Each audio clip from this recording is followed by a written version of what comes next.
Now, the top of the hour on the Progressive Voices channel on TuneIn presents the Green News Report. I think race could be a factor in terms of black communities, brown communities are often overlooked in tragic situations. Residents of Gary, Indiana struggle after storm knocks out power for nearly 2 weeks. Massive wildfire outside of Reno, Nevada forces 90,000 people to evacuate. Plus, as far as my administration is concerned, the fight for the future of the Boundary Waters is over. Minnesota Governor Tim Walz signs ban on mining near pristine Boundary Waters wilderness. Good luck to him. All of those stories and more straight ahead from BradBlog.com. I'm Brad Friedman. And I'm Desi Doyen. Stand by for 6 minutes of independent green news, politics, analysis, and snarky comment. These people can't manage a reflecting pool, so why would we think they could manage this mine? Well, they can't, but I bet there's a few Trump donors who would like to try. This is your Green News Report. Okay, Desi Doyen, kind of getting to that point where it feels like endless summer right around now, but what do you got for us today? Well, first, it is an endless summer. I knew it. We've got another wave of prolonged extreme heat broiling the southern half of the U.S. Forecasters warn that some areas will not cool down overnight, with dangerously high overnight temperatures above 80 degrees. Hot overnights make it harder to cool down the human body, increasing the risk of heat-related illnesses and death. Numerous studies confirm that all over the world, nights are warming faster than days due to climate change driven by humanity's burning of fossil fuels. In other news, residents of Northwest Indiana are still without electricity nearly 2 weeks after a deadly, historic storm struck Gary, Indiana on August 11th, causing widespread damage, downed trees, and power lines. No power for 2 weeks in this heat. Yes, as we go to air, thousands of residents and businesses in the majority black city are still struggling without power amid the sweltering, humid August heat. On MS Now, Grammy award-winning rapper Freddie Gibbs, a native of Gary, linked the delay to race and chronic underfunding and state and federal neglect. This isn't a problem that started with the storm. You know, we are a predominantly black city that, you know, tends to get ignored. And it's just sad that it takes a national crisis, you know, for us to, you know, get some type of attention whatsoever. In Reno, Nevada, more than 90,000 people were forced to evacuate over the weekend from the fast-moving Hawk Fire that ignited over the weekend and quickly spread among extremely dry fuel and gale force winds, destroying more than 30 homes. On Monday, officials said fire crews have gained some ground on the fire and that it was human-caused, but gave no specifics. The fire knocked out power to about 10,000 customers in 90-degree heat, underscoring once again that our infrastructure is not ready for 21st century climate impacts. It has been extraordinarily dry in Nevada this summer. Yes. For a few years, in fact, but certainly over this summer. And the fact that they're having such trouble containing it really at all is kind of shocking after all of these days. Yes. And over in Europe, historic unprecedented wildfires have exposed buried bombs and mines from World War I and II, and some of them have even exploded in the intense heat. Yikes. A new study finds that our new era of historic, massive, climate-intensified wildfires is permanently altering the makeup of forests in some regions. The researchers found that climate change is warming up and drying out forests faster than tree species can evolve in response to survive. Some forests never return after high-intensity wildfires sweep through, and in some areas, the trees are being permanently replaced by shrubs and chaparral. Well, we didn't really need those trees anyway. Perfect opportunity to build new data centers. Finally, Minnesota Governor Tim Walz last week issued an executive order to temporarily prohibit certain types of mining in the public's pristine Boundary Waters Canoe Area wilderness. State agencies will halt all permitting of mining projects in the Rainy River Headwaters watershed and review existing leases to ensure the Boundary Waters is protected long term. The move comes after the Republican-controlled U.S. Congress overturned a 20-year mining ban in the area area. Mining threatens the region's drinking water supply and its billion-dollar outdoor recreation sector. Here's Governor Walz. As far as my administration is concerned, the fight for the future of the Boundary Waters is over. The verdict is in. The decision's been made. We will protect this place forever. And so now what we've got here is a fight between the federal government, led by Donald J. Trump, and the state government, led by Tim Walz, who Donald Trump hates. Maybe. It's temporary, but the next Minnesota governor will decide what happens next. We'll keep our eyes on that. For much more on all of these stories and the ones we couldn't get to today, check out our website at greennews.bradblog.com. Find, follow, and share us planet-wide on the social medias, especially Blue Sky, at Green News Report. I'm Brad Friedman. And I'm Desi Doyen. And this has been your Green News Report. Please help Progressive Voices support the Green News Report by stopping by bradblog.com/donate.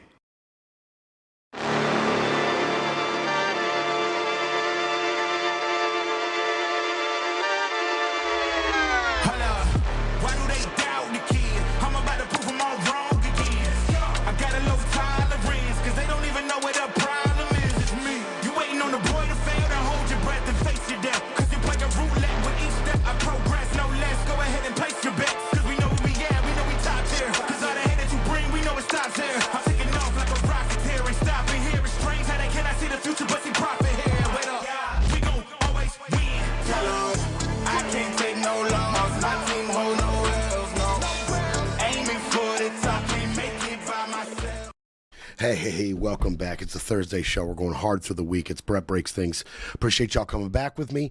I really enjoyed yesterday's show. I enjoyed that deep look into the beef industry and Trump's new 300,000 metric ton purchase from, we're guessing, Brazil, flying in the face of the American farmers once again. I got a lot of response on social media over that. A lot of you guys had stuff to say about that. Everybody's pretty pissed at Trump over this across the board. It was my pleasure to dig into that. Love it. Love it. And as far as the back end of the show, do not forget all of this pressure that Scott Bessent and Marco Rubio and Donald Trump claim they're going to be applying to Iran to force them into long-term negotiations over their nuclear program and the Strait of Hormuz. The whole thing hinges on China's help. China getting on board. Will China stop buying massive amounts of Iranian-sanctioned oil should we get the rest of the world on board? Because if we don't get China on board, it doesn't matter how many other countries we get on board, it's not going to work. Iran has been doing this for 50 years with China's help, and they will continue to do it, this time with control over the Strait of Hormuz. Thanks, BB. Appreciate that. So we got into that. I thought it was a pretty good show. I enjoyed the hell out of it. Today, we're going to look at some other stuff. We're not going to update on the war. No reason to update on the war. We're going to update on a couple things. One, I mentioned the Instagram post by a social media influencer who claimed that America had accepted tons of beef that was rejected by China because of chloramphenicol in it, a toxin that will hurt us. China said no to it. Don said, I'll take it. And then right after this influencer made this post, Instagram itself came out and defended the president's purchase and, downplayed the claims by the social media influencer who had posted the original claims that were later found to be absolutely true. Why did Instagram come out and defend it? Well, you follow the money, right? Instagram, that's Meta, that's Zuck, millions of dollars to the Trump campaign. In return, he gets a $500 million government contract for AI data analysis. They're in bed. So yeah, Zuck's going to come out and he's going to defend the driver of his gravy train. Really pathetic. It's funny. And Scott had mentioned after I came out of the break on that one, we got this Meta settlement too. I wish I'd known you were going to go so hard on the Instagram and following that money, because we could have backed it up with this Meta settlement. Well, we're doing it now. We're going to take a real good look at this. And Meta's so sneaky, so disingenuous. And Zuck so afraid of bad pub. So afraid of getting dragged into these trials over these lawsuits and doesn't want to be seen negatively, doesn't want his stock to drop. Although their profits are just ridiculous. Ridiculous. But they have been under a lot of pressure due to lawsuits lately. A lot. And the biggest one was in the the Northern District of California in Oakland. The biggest one. 4 states got together to sue the Zuck in California. 4 states did. Colorado, Kentucky, New Jersey, and California. They got together on a massive lawsuit versus the Zuck and Meta. They claimed that the Zuckerberg, had violated federal child privacy laws and state consumer protection laws. That was the claim by these 4 states. It is now settled. It is now settled. Those states were looking for $200 billion in penalties. $200 billion. That puts a dent. That puts a real dent in Facebook's revenue and profit. A $200 billion, that would put a dent. Instead of $200 billion, they settled now for $12 billion. All right, it's not as much about the money for these states and child protection advocacy groups and state AGs and all of these, teens and schools and states who feel one way or another our children have been victimized. It's not as much about the money as it is about the new regulations proposed by Meta that will be enacted immediately. They're going to make all sorts of changes. Thanks for the low settlement, and we're going to make it up to you by making a ton of changes across the board. We're going to make this safe for your kids. A claim they have made in the past. A claim they have reneged on in the past as well. So it's a $12 billion settlement. A $12 billion settlement. And what's really funny is that Meta's stock rose after the announcement of the settlement. Now, you may be saying, that's weird. That's weird. Why would their stock rise in the face of losing $12 billion? It's because their name will no longer be publicly dragged through the mud in this gigantic lawsuit, and they are absolutely hemorrhaging money in legal fees. In legal fees. They were up to $2 billion in legal fees in this one case alone, in all of the fees that go into defending themselves. $2 billion. Holy crap. Scott, I almost cussed. It's a lot of money to be losing defending yourself. So they wanted to stop hemorrhaging the money and just get the $12 billion over with. And they've got some talking points in the back end. The Colorado Attorney General and some other attorney generals are taking a victory lap on this. Phil Weiser, the Colorado Attorney General, said the focus on this case was to protect our kids, right? Don't look at the money. Don't look at the drop in the bucket this penalty is for Meta. No. That's not what it's about. The focus is protecting our kids, stopping notifications and alerts at night when they are in school, encouraging them to take breaks on social media, protecting them from harmful features. All right, now he hit a lot of talking points that are all baked into these new changes Meta has promised. They're all baked in. But, before I move on to some of the particulars of this and the changes they make, I want you to know that Meta right now is valued at $1.47 trillion. They made $60 billion last quarterly. This is a drop in the bucket for them. $200 billion, they would have felt that. And you still could have made them enact these changes on the heels of a $200 billion settlement or, penalty. But no, it's 12. Okay, it's 12. Now, here's the Meta, man, Zuck. This guy, you can call Mark Zuckerberg a lot of things, but stupid is not something you can call him. This is a case that was brought against Meta. Now, other social media platforms are under fire, specifically TikTok, Snapchat, and YouTube. They're facing litigation of their own, but they weren't caught up in this particular giant settlement, $12 billion. Listen to this, Petty. This is real maneuvering. So Meta Meta put a clause in this settlement. And the clause said, if you can get Snapchat, TikTok, and YouTube to admit to violating some of these penalties or some of these violations, some of these laws, violating some of these laws, if you can get them to settle as well on a giant settlement like mine was, I will pay you all $5 billion more.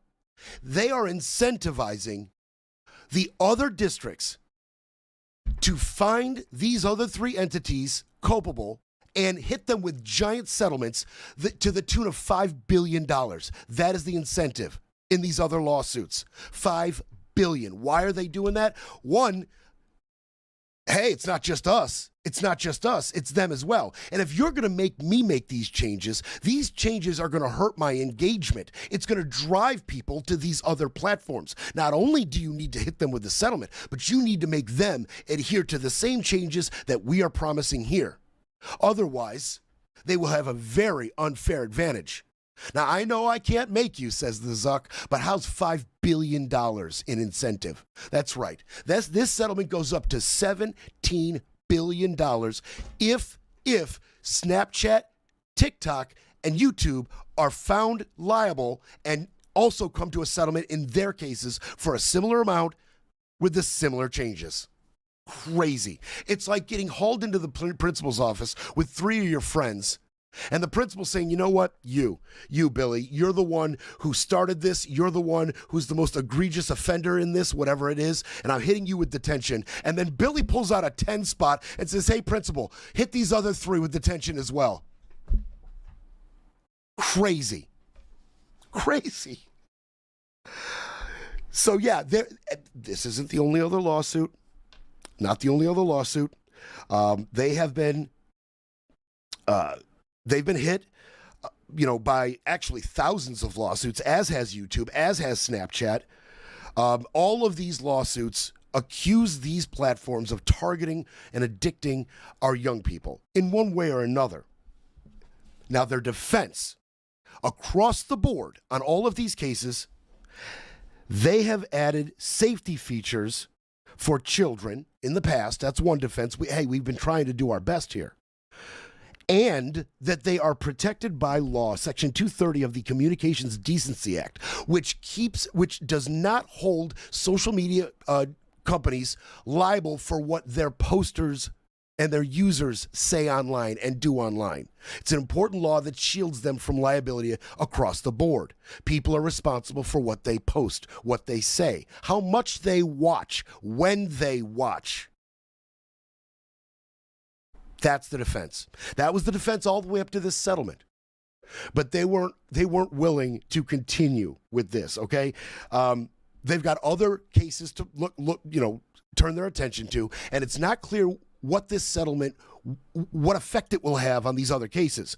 But there are other cases currently pending for Meta and YouTube and a couple others. You've got individuals suing on personal injury cases. You've got schools suing, quote, a public nuisance. Meta is a public nuisance for the costs that schools have to shoulder from social media addiction. They are suing on that basis, that schools are having a harder time teaching kids because you've addicted them to Meta or Instagram, whatever. Also, other states they're seeing the success that New Jersey, Kentucky, California, and Colorado just had. They're seeing that success, and other cases, other states are suing as well. In California, they're suing. More states are getting on the bandwagon.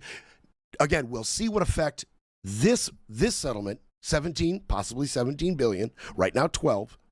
We'll see what effect that has on these other cases. Maybe they'll just settle across the board for whatever amounts, depending on the amount being asked of them. And they have been losing cases, by the way. This isn't their first loss. In March, the first major case against Meta and YouTube was settled in March. It was personal injury cases, which got this whole ball rolling. That was $6 million in damages. They just lost that in March. In New Mexico, against Meta, a judge they hit them with $1 billion in fines in a case brought by their attorney general for, quote, violations of consumer protection laws. So they have lost cases. They also had to pay $1 billion to Texas just recently. They settled a different lawsuit in Texas specifically, $1 billion, boom, loss. So they have been losing cases. They have been losing cases. You know what's real funny about this settlement, I thought was kind of funny, is that it's the Zuck, man. He doesn't like the bad pub or the press. He can't handle it. He doesn't like getting dragged in front of people and being held responsible. And in this trial, he was set to go back in front of a jury like in a matter of days. And that's when they decided, you know what, we're done. Some lawyer was like, by the way, Mark, you got to stop your MMA training and whatever weird other things you're doing. And, barbecuing with Sweet Baby Ray's. You got to stop all that. And you got to go back into trial. And you got to be held responsible for these child protection safety nets that you dialed back and that were never enough in the first place. You got to go back and you got to talk to these people. He said, you know what? I'm done. Yeah, he settled. He wasn't going back in front of him again. Wasn't doing it, wasn't having it, decided to settle. And then, again, the $2 billion this quarter alone in legal fees. He was done. It's time for a quick break, then we break some more. You're listening to Brett Breaks Things. We're mourning America, an America we once loved, an economy in shambles, wrecked by one man's obsession with tariffs, a failed idea from another century. Families and farmers paying record gas prices for diesel, for groceries, everything worse and more expensive. AI coming for our jobs, data centers taking our water, our power, our peace of mind, breaking our kids. Corruption everywhere. Thieves and liars, grifters and criminals, protectors of predators, running our government. Humiliated abroad, embarrassed at home. Our capital, once a place of honor, now an armed camp and an ugly joke. All because one party won't stand up, won't tell the truth. Republicans know Trump is destroying America. In private, they whisper how much he's hurting them. We can end this. Stop the inflation, stop the corruption, stop the humiliation. But the ones who broke this country, the ones who bowed to Trump like a king, have to go. Because if we don't stop them now, there may not be another morning in America.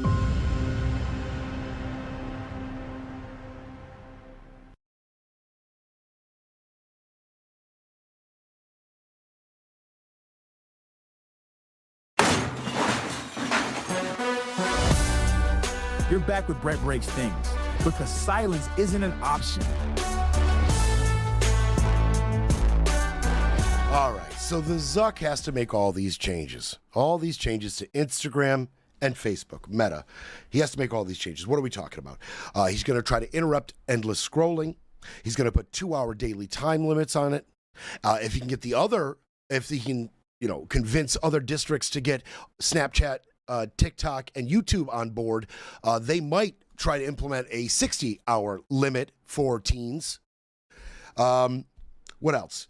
They're going to try to avoid addictive use, sleep interruptions, negative social comparisons, beauty filters, a tally button on clicks, right? Things that could negatively affect the mental health of some teens, especially those tally on the likes. I know people like and love tallies. It's kind of baked into what Meta is, but they're saying, if one teen gets, dozens of likes and her classmate gets hundreds of likes, what effect does that have on the first teen? That type of argument. They're going to try to implement brand new age verification tools and more parental controls. A lot of them are hailing this as a big victory for the mental health of teens. Big victory. And it is.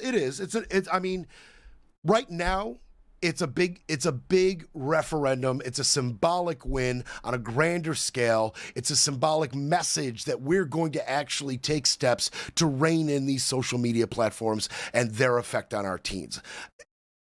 If all this is implemented. if all this is implemented. And by the way, now that we're worried about teens' mental health, why don't we tackle some of the misinformation and disinformation that is rampant and viral on your platform, Zuck? And why don't you check out who's funding it? Russia. Who's funding all of this mis and disinformation on your platform? Why don't we tackle that as well? But why do I say if this is implemented? If it's implemented. Well, just know, implementing all this is going to be a big-time problem. For Zuckerberg, for Instagram, it's going to be a big-time problem. If they go through with a lot of this, no more push notifications during school, right? No more sounds when a Facebook notification comes up during school hours on your teen's phone. It will no longer make a sound. And it no longer pops up in front of everything else on that overlay where you have to push it to see it. Silent, no push during school hours. Also, between midnight and 6 a.m. If they do that, if they beef up the age verification tool, if they do a hard 2-hour daily limit, that will drastically reduce their engagement. It will, if they actually do all of this, it will drastically reduce their numbers and their engagement, which puts them at a disadvantage to their competitors, which is why they said things like this in their statement. This framework will only work if all our peers join us, because teens move fluidly across dozens of apps, and we need an industry-wide solution. This is what they said on the heels of their settlement. And this is why they have that $5 billion clause baked in. Hey, if you can get Snapchat, TikTok, and YouTube to admit they were wrong too and adhere to all these changes as well, we'll give you this extra cash. We'll give you this extra cash. And then we're going to come out and we're going to say this thing that we know the public will like to hear. This won't work unless you all get on board. And if you all don't get on board, I got $5 billion that says you will. That's why they're saying things like that. These protections will only be effective truly if we work with our partners. And then they called them out in this separate statement. TikTok, YouTube, and Snapchat have to put the same measures in place. That was in a blog post. And why do I say if they put these in place? Because they have not lived up to their deals with regulators in the past. There has been oversight. There has been regulation applied to Meta in the past and Facebook in the past that the Zuck really hasn't lived up to entirely. Hasn't really followed through with, and nobody in this administration is going to follow up behind and make them adhere to the terms of a deal that was struck with regulators. Who's going to make him? He's good friends with the president, big chunk of that ballroom is the Zuck. Who's going to make him?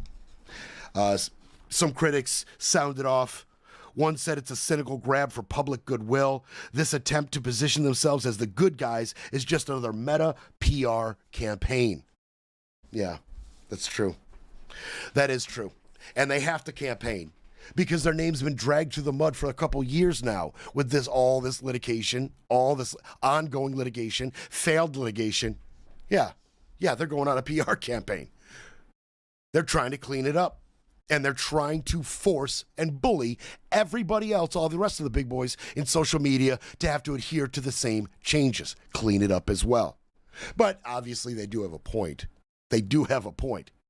I mean, if you actually try to rein in the addictive nature of Facebook, they will just go to other platforms. And this will have a very negligible effect if they don't get on board. I'm not saying they're not right. It's just the way they're going about it, putting this clause in their own settlement, enticing others to hold them accountable is pretty funny to me. And about that misinformation and disinformation that I mentioned, well, under the terms of this settlement, Meta has committed to responding to complaints submitted in English and Spanish about harmful content on their platform within 6 hours for 90% of the complaints. This is in the terms of the settlement. we will immediately respond to 90% of all harmful content claims within 6 hours. Within 6 hours. Well, when you take a hard look at it, and those who know the inner workings of Facebook are sounding off, saying there's no way they can do that right now. They don't have the manpower. They simply haven't invested enough of their resources in fact-checking harmful claims, which we know is a trademark of the Zuck.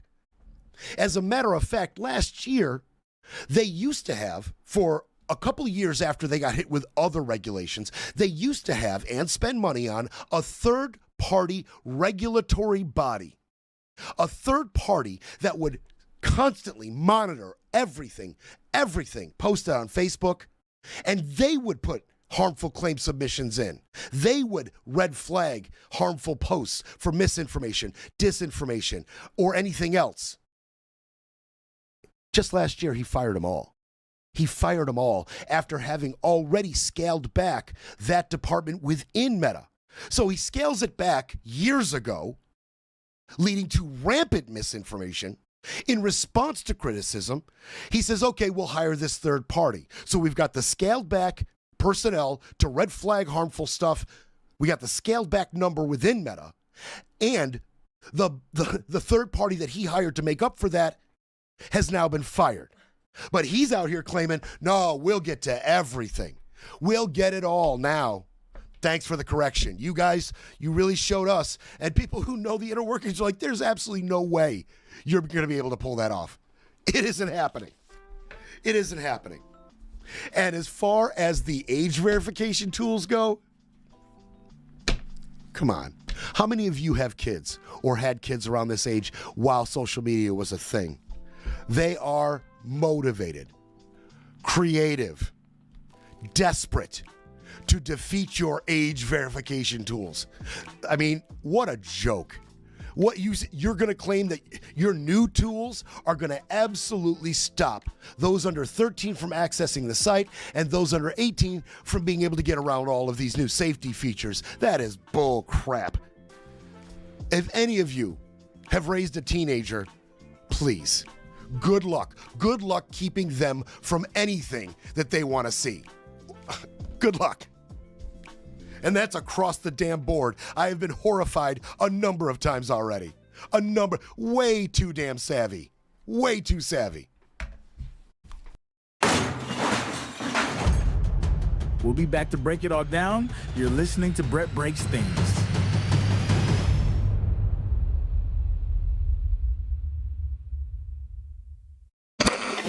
Citizens, rejoice. The state brings glorious news for the workers. The state seizes the means of production. Intel, U.S. Steel, taken for the glory of MAGA revolution. Our dear leader demands the state's rightful tribute. Companies may only buy or sell with his blessing.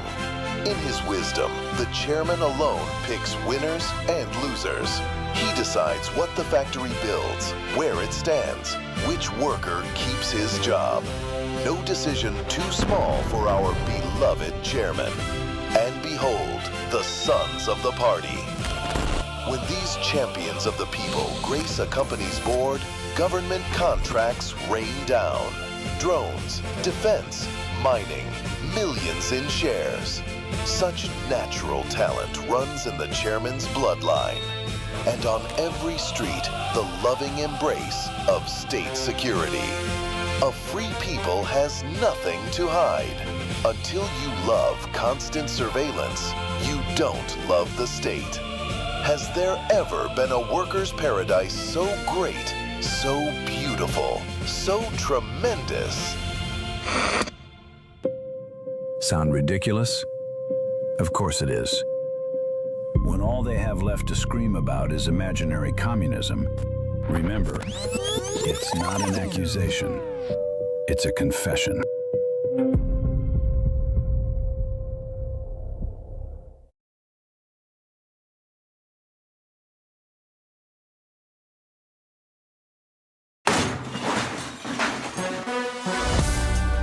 Breaking news, breaking rules, breaking through. Back to Brett Breaks Things.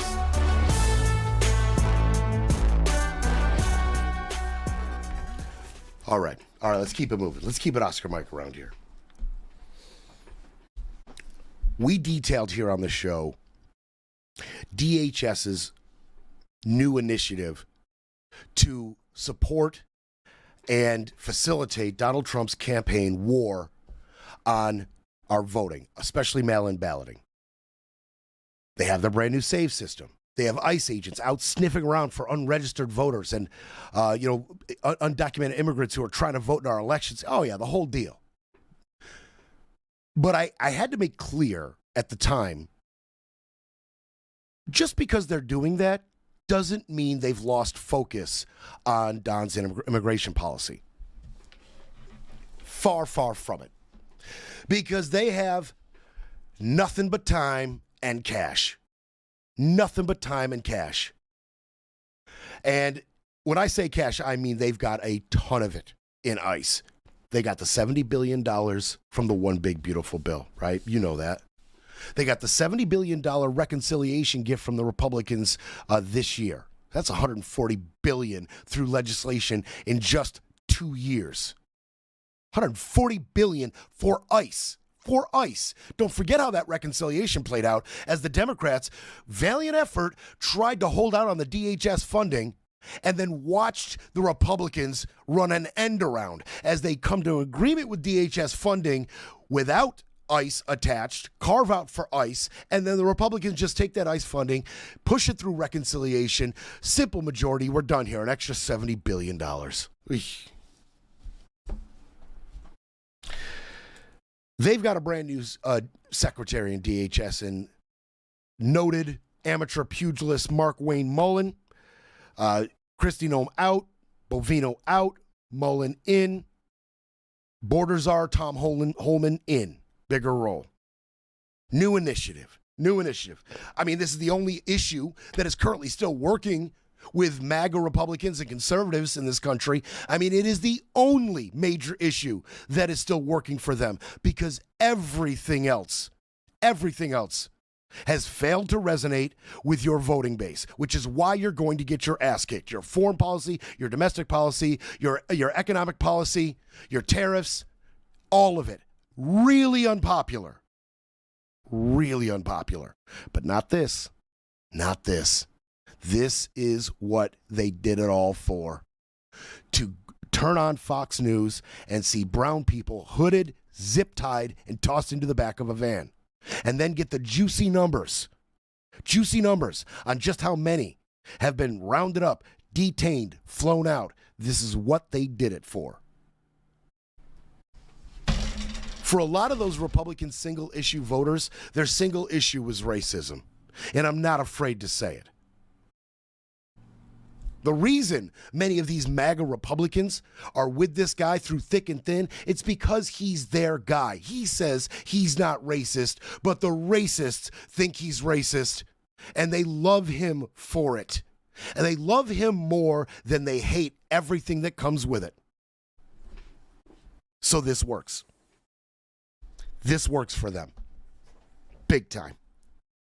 They've got the support of the local police departments across the country, especially in Texas. Texas, baby. Especially in Texas. And those local police departments, they have the use of all of these flock cameras. Hundreds of thousands of flock cameras all over the United States. Just grabbing pictures of everywhere, everyone, everywhere, including possible undocumented immigrant detainees. Meaning, our flock camera just got a truckload of brown people heading toward a farm. You may want to check that out. Now they've got those awesome brand new shock gloves. Oh man, just think about how many brown people they're going to be able to terrorize with these new high-tech shock gloves. Oh, you think you're going to be escaped the brutal terrorization of shock gloves, Antifa? No, they got enough shock voltage for you too, Antifa. Oh my God, just wait till they start arming these guys with these shock gloves. Just wait. Huh. The glee on these ICE agents' faces I'm telling you, they're going to be just thrilled to be able to run around like little supervillains, just shocking people into submission all over America. Oh, my God. Now they've got a ton of new facilities, brand new detention facilities with thousands of new beds, more coming. What does this all add up to? It's time to crank things up right now before November. We're going to squeeze every drop out of the one issue that works for us still. We got these midterms coming up. We're going to get our ass kicked. We have to stem the tide. Let's just push the hell out of the one thing they all love. All those Republican voters, boom, we're going to push it. We're going to push it. Because if you're a conservative or a Republican in this country who was offended by the killing of Renee Nicole Good and who was offended by the killing of Alex Preddy, you have already peeled off by now. This immigration policy and the way they're enacting it, if there were any independents, conservatives, Republicans of any color, if you were going to be offended by this, you would have already been offended by this. So any of those left, any of those Republican voters left, they're on board. They're on board. So they're going to crank it the hell up. And that's exactly what they're doing. And I'm telling you right now, they're doing it by going after people they didn't go after last year. Oh, yeah. They're going after people that were previously not the focus, but they got to get those numbers up. They've got a quota, right? They're going after people who are married to U.S. citizens, people who entered legally and applied for asylum, but it hadn't been granted yet. You're out of here. You're out of here. People who had temporary status that may have gone longer, right? You're done. Some of these people come over on temporary status one way or another, student work, whatever. It runs out. They don't reapply. When it becomes critical mass, they apply for asylum. You're done. Anybody applying for some subsequent status after your temporary status ran out, you're all done. You're all getting rounded up. You're all getting shipped out. And I'll tell you who else they're going after in mass now. Contrary to the biggest talking point out of Don on the campaign trail connected with this issue, the criminals. They are going after a ton of people who have absolutely never been charged or convicted of any kind of crime at all other than being here illegally. They are going after them. As a matter of fact, over the last year, since last summer, those convicted or charged of any crime, detained, amounted to 4% of all detainees. 4%. That's how much of these current detainees are the criminals, thugs, rapists, drug dealers that eating your cats, eating your dogs. 4%. 4% of them. It's less than 4, actually. It's less than 4. Immigration arrests are at a record high. Record high in June, 43,000. Record high in July, 49,000. 49,000. You know, their last major push was last year, Minneapolis. Okay? That was their last major push. And after the killings of Renee Nicole Good and Alex Preddy, and the videos of U.S. citizens, 70-year-olds, in their boxers, being dragged out in the freezing rain to be thrown in the back of a van, these things actually slowed it down. And on the heels of these things, these events, Nome out, Bavino out, little mini SS, Bavino out. Deals being made in Minnesota with Tim Walz and the AG, deals being made to lessen a massive ICE agent presence in Minneapolis. All of this on the heels of these really tragic events. This time, not slowing them down. You got 2 more killings, 2 more recent killings of people in this country. Now, one was undocumented, but years into the process of becoming a citizen, or legal status rather. Okay, he was undocumented, one of them, but was deep in the process of getting his legal status. The other one The other one had a work visa, under a current work visa, okay? 2 killings. In Texas, Lorenzo Araujo, we talked about it slightly on the show, 50-year-old home building business owner. He was on the way to work with 3 of his employees. He was pulled over by ICE on the direction of the local Texas Police Department in the area. He was pulled over and then shot and killed. The officers on the scene said he was attempting to hit us with his car. Everybody on the scene, including some people that were driving by, everybody said, not even close. Not even close. That car was nowhere near hitting that officer. He murdered Lorenzo. The other killing was in Maine. Johan Guerrero, 25 years old, on his work visa, sitting in his car in front of his house, gets accosted by ICE agents with their guns out. He hits reverse to escape, goes back into the street, and was shot by all the officers. Shot and killed. They said he was a danger to society, endangerment of the public. There were no officers behind his car, and there was no neighbors or public anywhere near the back of his car when he backed out, and they murdered him. These 2 events, they didn't slow down this push at all. They're blowing straight through those 2 murders. Straight through. Is it because neither of them were U.S. citizens? Maybe. But I'm telling you right now, even if they were, our head of the Civil Rights Division, Harmeet K. Dillon, will not investigate. Like she didn't investigate Renato Colgood, she didn't investigate Alex Preddy, she didn't investigate Lorenzo Araujo, and she didn't investigate Johan Guerrero. And she's not interested in investigating any killings by any federal agent going forward. It's a disgrace in the DOJ right now. An absolute disgrace. And as far as less than 4% of these detainees at this point having a criminal record, turns out all the studies and all the statistics were right.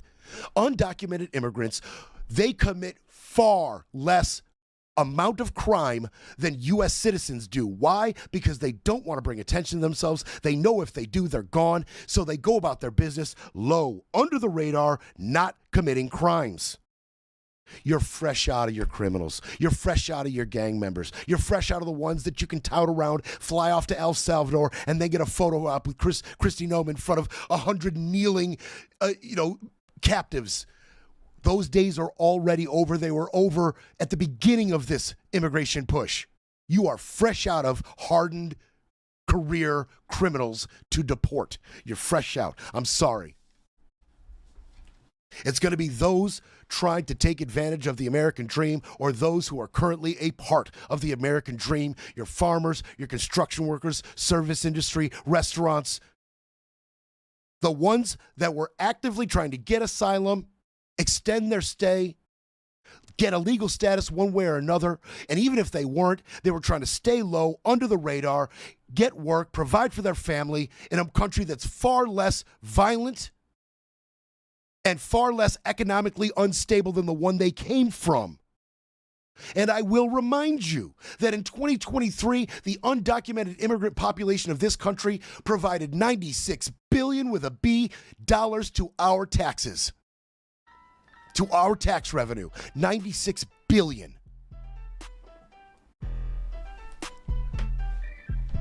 It's record arrests across the country, record arrests in almost every single state.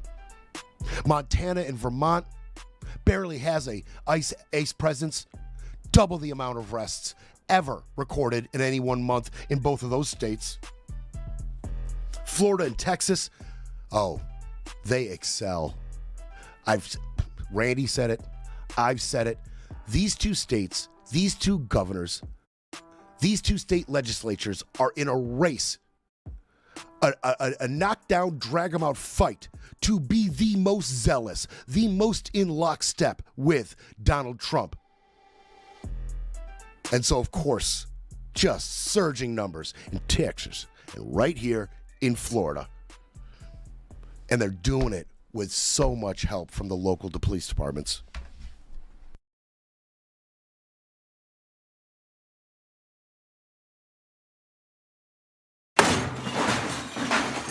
Breaking politics, breaking narratives, breaking news. But first, we need a coffee break.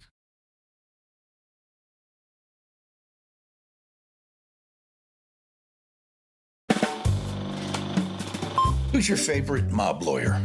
Tom Hagen in The Godfather? Saul Goodman in Breaking Bad? Maurice Levy in The Wire? Or how about Neil Mink in The Sopranos? Well, move over. There's a new contender in town. Meet Todd Blanche. He's Donald Trump's personal criminal defense lawyer. You remember Todd Blanche. He's the guy who lost 34 out of 34 counts when a hometown jury convicted Trump of 34 felonies. Todd Blanche is the guy who flew to Florida to meet with the notorious convicted pedophile of our time, Ghislaine Maxwell. Must have been a good meeting. Maxwell was moved from a real prison to a club fed with yoga classes. Even the inmates were offended, being stuck with a pedophile. Now Donald Trump wants his criminal defense lawyer to run the Justice Department. A president's criminal defense lawyer running the Justice Department? Wow, that's Hall of Fame mob lawyer stuff. Todd Blanche. Donald said he'd appoint only the best.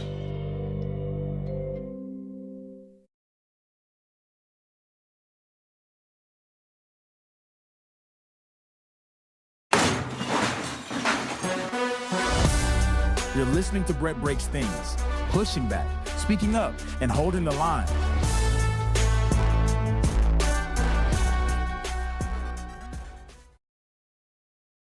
There have been 380 arrests per day in Texas, more than 230 arrests per day in Florida lately.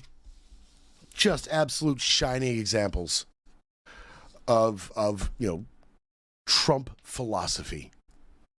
How to run your state the most MAGA. Texas and Florida. There is a hiring wave across these states. Oh yeah, they are really on a push to hire. They've hired thousands of more agents. They grew to 29,000 agents in June. That was up from 21,000 agents when Trump took office this second term. There are 8,000 more agents in that time. 8,000 more agents. And it's not just the hiring of more agents. It's these local police departments and their flock cameras. These local police departments, ICE has a program that does one thing. It deputizes local police officers to assist in immigration arrests or make them themselves. That's right. It's a rapid deputization program, getting local police departments to sacrifice some of their best and brightest to ICE to make ICE arrests on the spot. That's right. It's called 287G. 287G. And since its implementation, it has accounted for 14% of ICE arrests across the board, across the country. 287G, the deputization of local police officers to make ICE arrests, has accounted for 14% of ICE arrests since its inception. Florida, since its inception, has 15,000 such arrests. Oh, man. Protect and serve, right? Oh, Florida. Texas has 10,000. You're falling behind, Texas. You better get them deputies. You better get them rangers. You better get them boys in line. Better get them in line. You got the border right there, son. Better get them boys in line. You better step that number up. Yes, I know it's offensive. I don't care. I'm going forward. Anytime I get a chance to hit it, I'm hitting the accent. I don't care. I don't care. It's not so much that this program has been influential in Florida and Texas. Their numbers would be great anyway. It's places like Wyoming and West Virginia. Again, places that don't have a giant ICE presence. So if you don't have a giant ICE presence, you need more help from your local police departments. In those two states, your local police department is ICE, essentially. And their ICE arrests in those states, since the program began, accounted for 50%.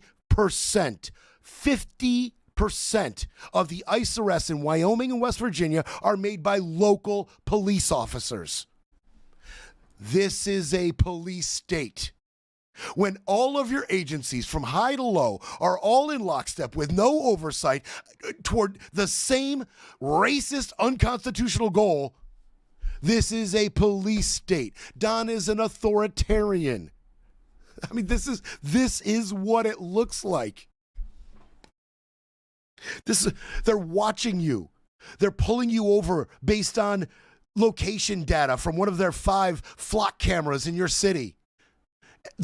They're watching your family members. They're watching who you hang out with, when, what you say on social media. They're hijacking your cell phone signal so they can download all your data. And when they're not doing that, they're buying your data, your location data, from online ads.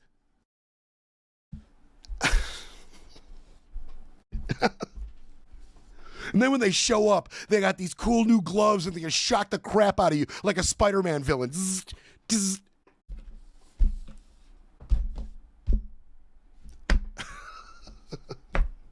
This is what Orwell was talking about. It is here. It is now. Anyway, I digress. You know, when Mullins got in charge, he said, just give me some time, Don, and I'll tick this thing back up. Don said, I want 2,000 a day. That was his quota at the beginning of this immigration push. I want 2,000 a day. Well, they're up to about 1,000. And they are ticking up with Mullins' help. They are currently just shy of their goal of 100,000 beds. But not only are they going to meet that goal, they're going to surpass that goal. I promise you. Not only are they going to surpass that goal, they're going to do every damn thing they can by hell or high water to meet Don's 2,000 at some point. And since they're all out of hardened criminals, it's going to be your farmers, your construction workers, the people that work at your restaurant, your landscapers.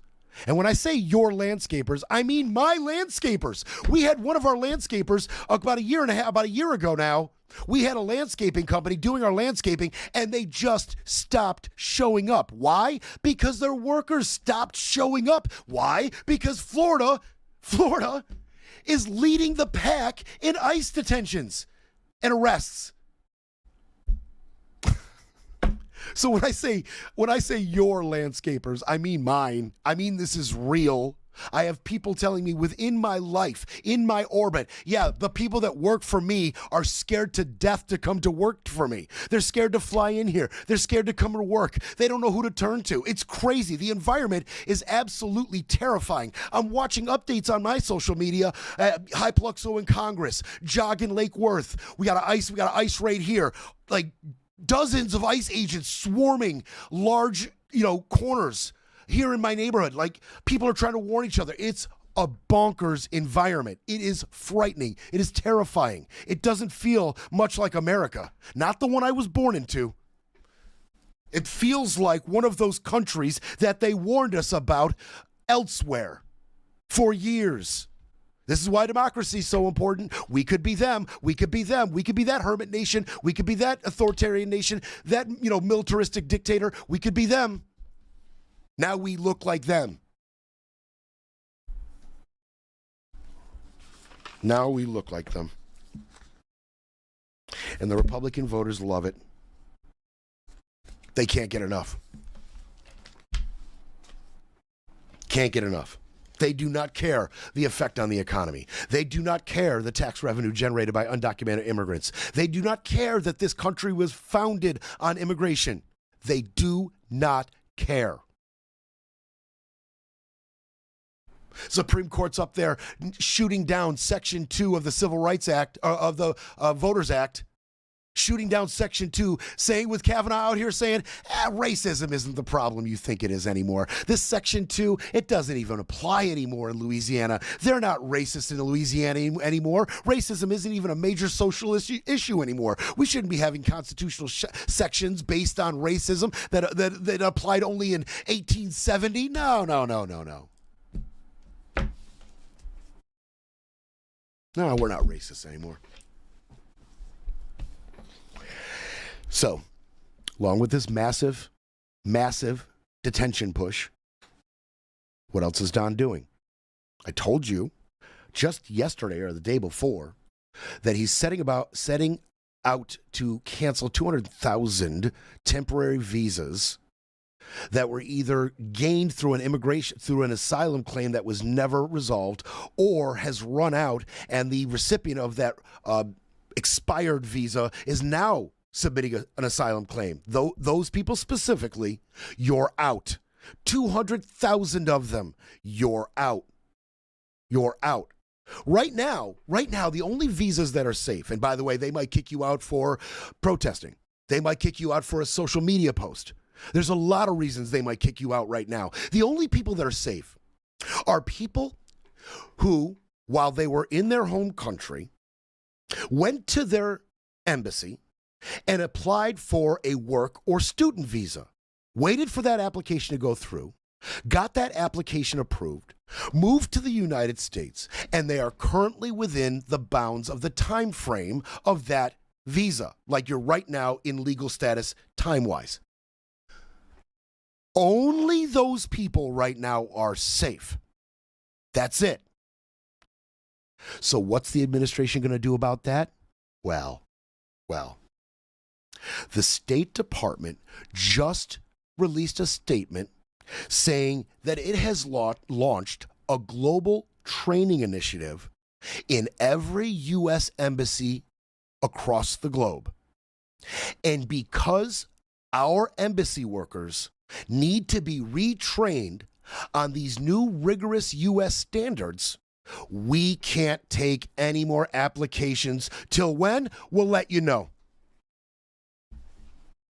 We'll let you know. They're taking care of that one legal, viable avenue still available. They're taking that too. Somebody went to Trump or Stephen Miller and said, you know, we can't kick out those people who have visas that were approved from their country and they're currently within it. We can't kick them out. There's this group of them that we just can't touch.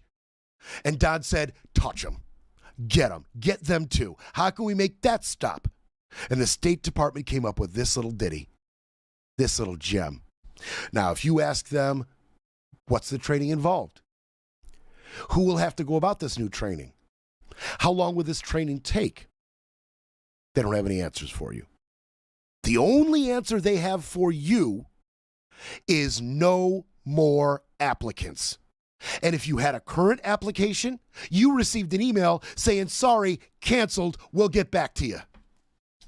All current applicants, done. Any new or future applicants, don't bother. The doors are closed. Till when? Till we say. Till we say.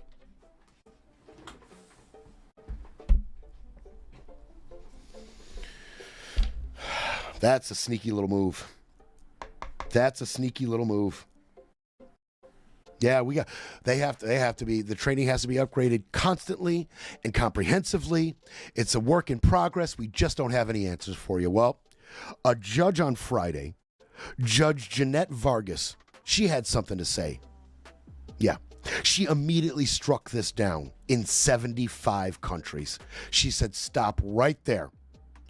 Marco Rubio, as a matter of fact, no one in the State Department, including Marco Rubio, has this kind of power, this kind of reach. There is no legal basis for the State Department to be able to make this announcement. You can go train who you want to train, but you're not going to stop the application of people who need to get to this country in 75 countries. We're not doing it. Immediately pushed back. Well done, Jeanette Vargas. Well done. I'll see you kids tomorrow. They'll try to repair the narrative, but Brett Breaks Things will be back tomorrow to break it all down.